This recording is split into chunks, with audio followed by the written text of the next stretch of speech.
โดยอยู่เป็นโสดกับมีครอบครัวได้ดีกว่าเขา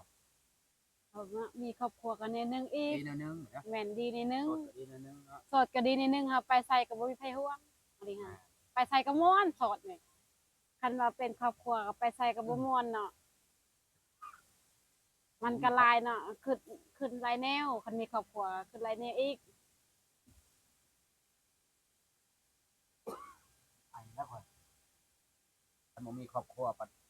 จัยอนาคตข้างหน้าเฒ่าแก่มันไปเลี้ยงนะ แม่นแม่นมีลูกมีหลานเนาะแม่นว่าว่าอยากมีเนาะอยากมีอยากมีแต่อยากมีแต่บ่มีคนเอาก็ยังมีหมู่มีครูเนาะแม่นแม่นเฮ็ดเวียกเฮ็ดงานครอบครัวเขาของครอบครัวเฮาเองนั่นน่ะเนาะโดยว่าเขามีครอบครัวเนาะแม่นแม่นคิดเบิ่งเองเนาะคิดจังเทื่อก็อยากได้แต่บ่มีคนเอาอันนี้กำลังปฏิเสธว่าบ่มีก็มีแบบว่าคนที่ว่าเนาะหาคนดีมันยาก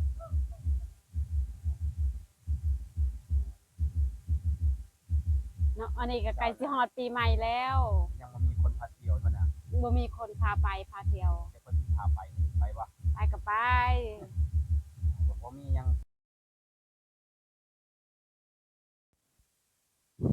กราบสบายดีหรือว่าสวัสดี FC ทั้งไทยทั้งลาวหรือว่าต่างประเทศก็ยินดีเข้าสู่ช่องบ่าวน้อมพามวลอีกแล้วพี่น้องมื้อนี้ก็จะไปหาสาวโสดคนหนึ่งที่ว่าเปิดใจโสดตั้งนานแล้วแต่ยังบ่มีคนที่ว่ารับได้พี่น้องมื้อนี้เฮาสิมาถามข่าวทำข่าวว่าสาวโสดคนนี้เขาจะว่าจังไดพี่น้องไปเบิ่งไปชมนำกันว่ามีคนคุยยังหรือว่าบ่มีเขาเฮาต้องไปถามแล้วว่าเป็นจังไดมีคนคุยหรือบ่พี่น้องไปบ่ต้องศึกษาสิครับไปเบิ่งไปชมนำกันเลยสวัสดีกันนะสวัสดีเป็นจังไดไปใช้มื้อนี่อยู่มื้อนี้นอนแล้วก็มาแต่แย่แมงทางแล้วก็นอนแล้วก็ไปเมื่อกี้นี่ก็ไปเอามักย่างได้บ่ได้อยู่กินมาแล้วยังหนึ่งหน่วย ยังน้อยนึง แม่นได้น้อยเดียวบ่ยามบ่มีว่ะได้หลายอยู่แต่ว่าลายแล้วว่ะเอาครัวเบิดสัวเบิดสัว ลายอยู่ว่ะ สุกหลายเด้ได้ประมาณ10หน่วยนี่แหละ นางเจ้ามันจะเป็นตัวงามเลย ก็ธรรมดาเนาะคนมัน งามงามใกล้สิฮอดปีใหม่แล้วก็แต่งตัวงามจักหน่อยนึงไปชอบปีใหม่หรือเปล่าแม่นเป็นได้ปีใหม่มีผู้บ่าวหรือเปล่าบ่มีโสดคือเก่าต้นที่เราแม่นบ่มีใครจีบหรือเปล่าบ่มีงานว่ามันตัวว่าบ่ได้ตัวคือว่ามีผู้บ่าวไปเที่ยวชนไปเที่ยวยังบ่มียังบ่มีถึงได้คุยมีผู้บ่าวคุยแล้วบ่จะว่าเปิดใจได้ก็ได้เปิดใจก็บ่มีนะบ่มีคนสิคุยเงียบปันว้าวเงียบบ่มีตอนแรงก็นอนแต่7:00 นมันเจ้าเลือกว่าบ่ได้เลือกแต่เขาบ่มักหน้าตาขี้ร้ายทีแรกน่าจะความบังคืองามเลยแม่นแล้วเจ้าเนาะคนอื่นเด้อค่ะ เขาบ่เลือกเห็นได้ซะคือว่าแล้วเนาะบนบ่ฮอดเขามันเจ้าเลือกว่า บ่ได้เลือกอะลีโสดคือเก่าบุษการก็โสดเอาบัดเที่ยวจงการจะไปเที่ยวกับไปจ้ะไปกับหมู่คู่นั่นแหละมองผู้หญิงหรือผู้ชายผู้ชายคงสิบ่มีดอกผู้ชายก็คันมีก็คงสิ FC ประมาณนี้แหละ ดีใจ FC แถวนั้นแหละแถวพลาดแถวโรงลิงนั่นแหละ ยังไม่ได้มีนัดบ่ยังบ่มีแต่ว่านัดผู้บ่าวไปเที่ยวบ่มีเรื่องกับบ่าวเลยบ่มีสงกรานต์นี่โสดแน่นอนรถที่เก่าแม่นคิดใจอยู่บ่อยากได้อยู่แต่มันบ่มีเนาะฐานะเฮามันบ่ฮอดบุญผู้บ่าวบ่มีเขาบ่มักจนเฮาจนบ่แม่นเฮาจนกับเฮาขี้ร้ายผสมกับเขาบ่แม่นเอาเพิ่นจะบ่ดีเลยนะผู้บ่าวบ่ซื้อประกาศบ่แม่นซื้อเองนี่แหละบ่แม่นดอกผู้บ่าวค่ะขายยังคือได้ประกาศขายผักขายหญ้าไปนี่แล้ว เก่งไรสนางก็ไปขายแมงแง่อันนั้นแมงช้างนี่แหละเฮาก็ไปหาแง่ไข่มดแดงนี่แหละยังอีกคันนึงเขาขายพอเนาะแม่นมุ่งบ่ได้เฮือนบ่นอนเจ้าท่าน แม่นว่าจะบ่ค่อยนอนนี่แหละจะผู้บ่าวจกบ่แม่นคันแอมจะบ่จะนอนเนาะบ่ย่านน่ะผู้บ่าวจกย่านแต่บ่มียันแต่บ่มีคนจกบ่แม่นผู้มือนี่มันหาคนยากเนาะแม่น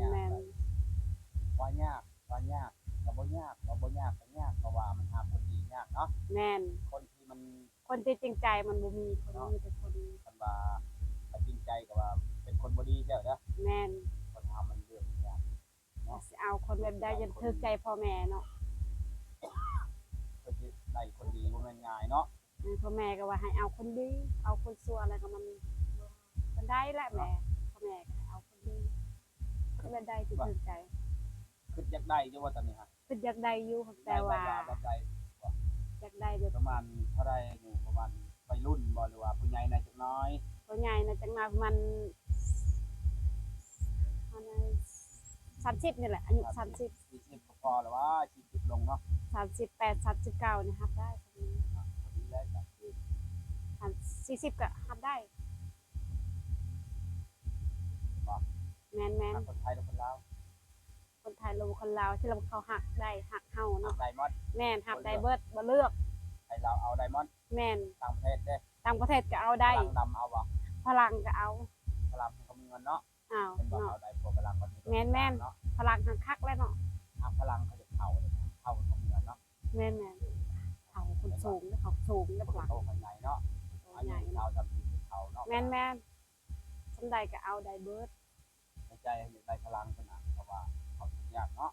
มีเงินเนาะ แล้วมีเนาะแบบใดก็เอาเบิดคนไทยเราบ่คนลาวก็ พร้อมนะว่าเอาพลังแล้วเขาจะมีเขามีเงินกับว่าจะได้เงินให้กันนะ โดย เป็นบอกเขามีเงินหลายคนเนี่ยก็ได้ โดยพลังก็มาโลด พลัง ผู้ใดสนใจก็ทักมาเด้อเฟซสาวนางตัวสาวตัวน้อยเด้อผู้ใดสนใจก็ทักมาเด้อแจกเฟซเด้อแจกเฟซเด้อสงกรานต์ในโซนเด้อโซนแน่นอน รถจักรไปเลย โซน100% มาฮอดมา200บ่ได้ฮอด100%นี่ก็พอแห้งเลย บ้านแม่เจ้านางยังงามอยู่เนาะ ย่างคือผู้ชายจำหน่อยเลยย่างเข้าฟองเขาแล้วคือผู้ชายจำหน่อยเขาแล้วแต่งตัวพี่งามผู้ชาวนางนี่แหละ ย่อง ถ้านางก็คือแม่ในปากตกคือกันหมด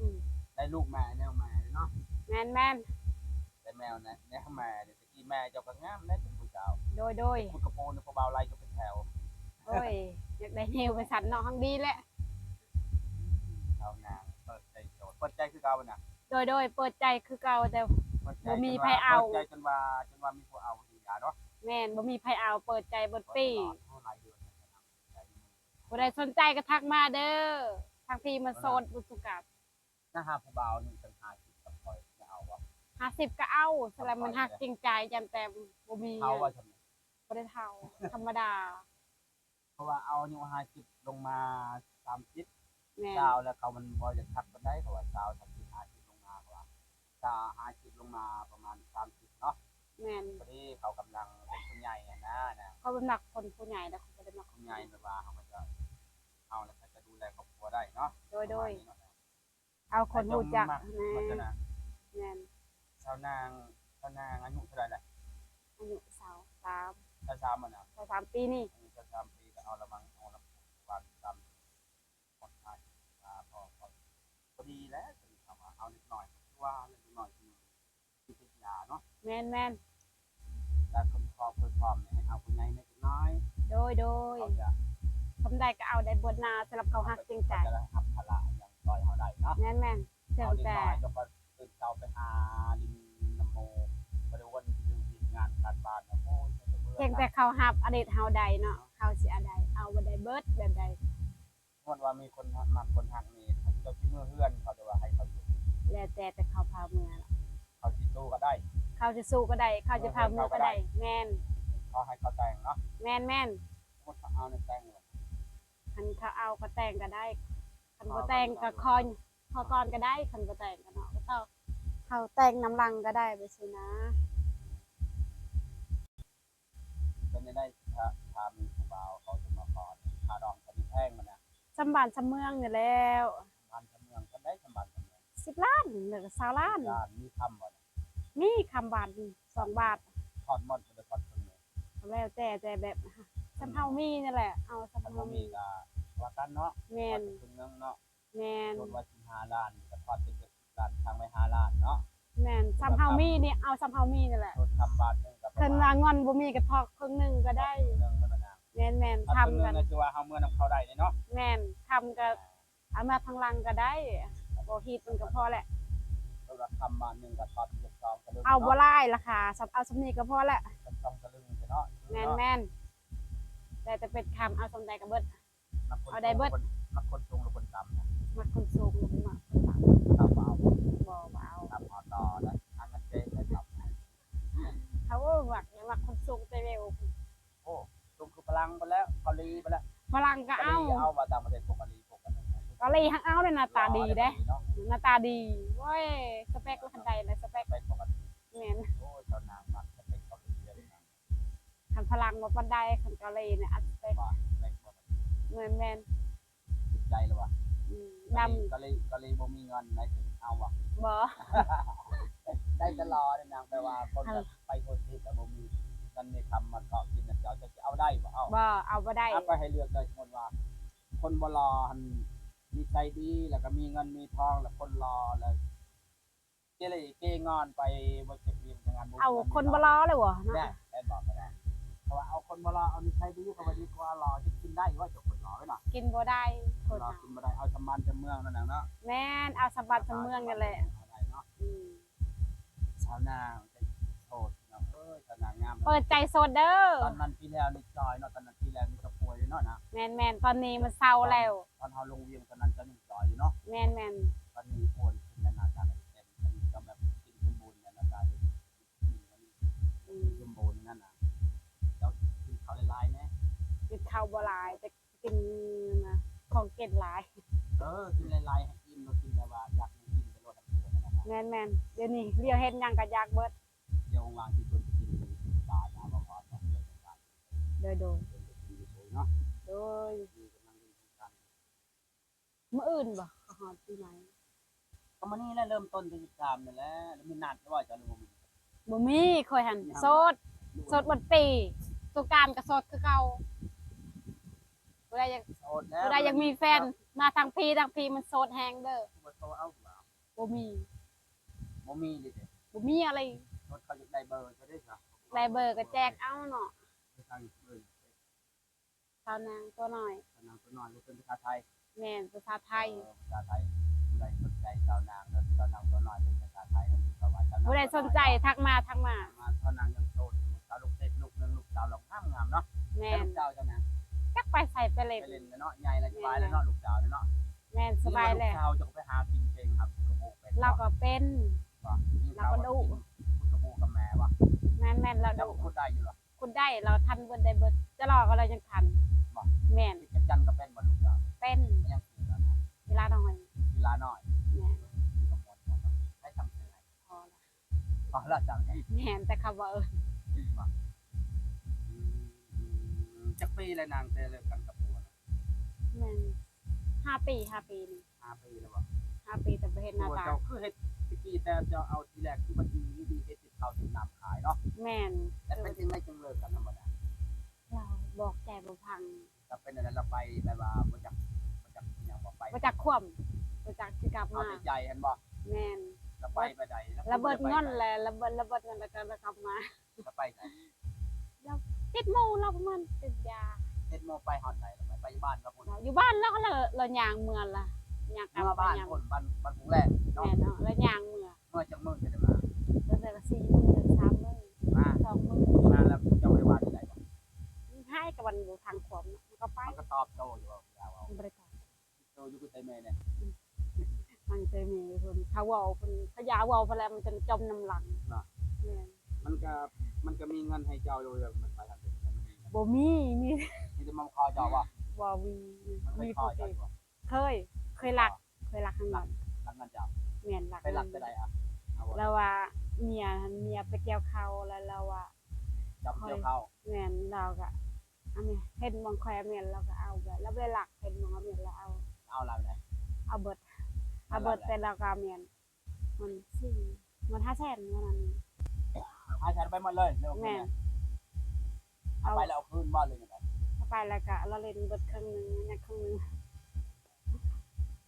อาจจะเอาไปหมดประมาณ200,000บ่ แม่น แล้ว เล่ ก็ น คืนเจ้าอ่ะ เราก็เอามือคือเก่าแต่เราเอาไปเบิด ให้มือคืนเอาไป เล่นเบิด200,000 200,000เลย300,000มัน500,000บ่ แม่น แล้วบ่ได้ผิดกันบ่ พิษได้คำสิพิษ ผิดเลยตีกันบ่ อ้าย บ่ได้ตีหายซื่อ มันก็มันก็มันก็เที่ยงว่ะ ๆบ่เคยเถียงพัง ไอ้พอบ่ได้หายแล้วว่ะ หายกับมันพังเนาะมันบ่ได้ ไอ้ บ่ได้บ่ได้เถียงเขามันพังอยู่เขาบอกได้ก็พังอยู่ซื่อๆคุณยาวบ่แล้วจมน้ำลังแล้วว่าโอ้ย